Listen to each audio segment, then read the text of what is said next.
ప్రముఖ legendary singer ASHA Bhosle ఇక లేరు. అద్భుత కంఠం శాశ్వతంగా మూగపోయింది. వేల పాటలతో శ్రోతలను అలరించిన ఆశా భోస్లే ఈ లోకాన్ని విడిచి వెళ్లిపోయారు. ఆమె మరణం ఒక సినీ లోకాన్నే కాదు, యావత్ దేశాన్ని దిగ్భ్రాంతికి గురిచేసింది. Legendary singer, queen of versatility Asha Bhosle కన్నుమూశారు. ఆమె వయస్సు 92 ఏళ్లు. ఛాతిలో ఇన్ఫెక్షన్ రావడంతో శనివారం ఆసుపత్రిలో చేరారు. ముంబైలోని బ్రీచ్ క్యాండీ ఆసుపత్రిలో చికిత్స పొందుతూ తుది శ్వాస విడిచారు. 1933లో మహారాష్ట్రలోని సాంగ్లీలో ఆశా భోస్లే జన్మించారు. గాయనిగా సుదీర్ఘ ప్రయాణం ఆమెది.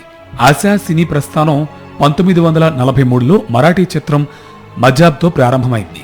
ప్రముఖ సింగర్ లతా మంగేష్కర్ సోదరిగా సంగీత ప్రపంచంలోకి అడుగుపెట్టిన ఆశా భోస్లే 8 దశాబ్దాల సుదీర్ఘ కెరీర్లో సుమారు 20 భారతీయ, విదేశీ భాషల్లో పాటలు పాడారు.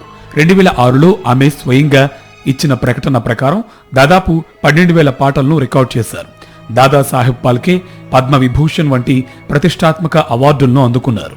1950వ దశకంలో బాలీవుడ్లో తన ప్రస్థానాన్ని మొదలుపెట్టిన ఆశా భోస్లే 1952లో సంగిల్ చిత్రంతో గుర్తింపు పొందారు. తెలుగు సినిమాల్లో ఆశా భోస్లే పాడింది తక్కువ పాటలే అయినా దేనికదే ప్రత్యేకం. తన సోదరి, ప్రముఖ గాయని లతా మంగేష్కర్ వ్యక్తిగత కార్యదర్శి గణపతిరావును పెళ్లి చేసుకున్నారు. కొన్నాళ్లకు విడాకులు తీసుకున్నారు.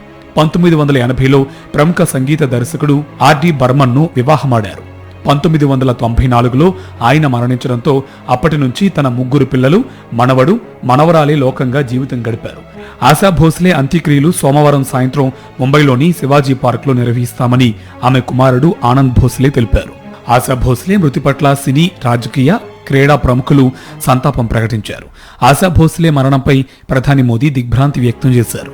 ఆశా భోస్లే జీవితం అందరికీ స్ఫూర్తిదాయకమని, ఆమె పాటలు ప్రజల జీవితాల్లో శాశ్వతంగా నిలిచి ఉంటాయన్నారు మోదీ. లెజెండరీ గాయని ఆశా భోస్లే మృతిపై వైఎస్ జగన్ దిగ్భ్రాంతి వ్యక్తం చేశారు. ఆశా భోస్లే అద్భుతమైన కంఠం ప్రతి ఇంట్లోనూ ప్రతిధ్వనించిందని, ఆమె బహుముఖ ప్రజ్ఞాశాలి అని కొనియాడారు. ఆశా భోస్లే కుటుంబానికి ప్రగాఢ సానుభూతి ప్రకటించారు వైఎస్ జగన్. భారతీయ చిత్ర పరిశ్రమ భర్తీ చేయలేని ఓ స్వరాన్ని కోల్పోయిందని చిరంజీవి సంతాపం తెలిపారు.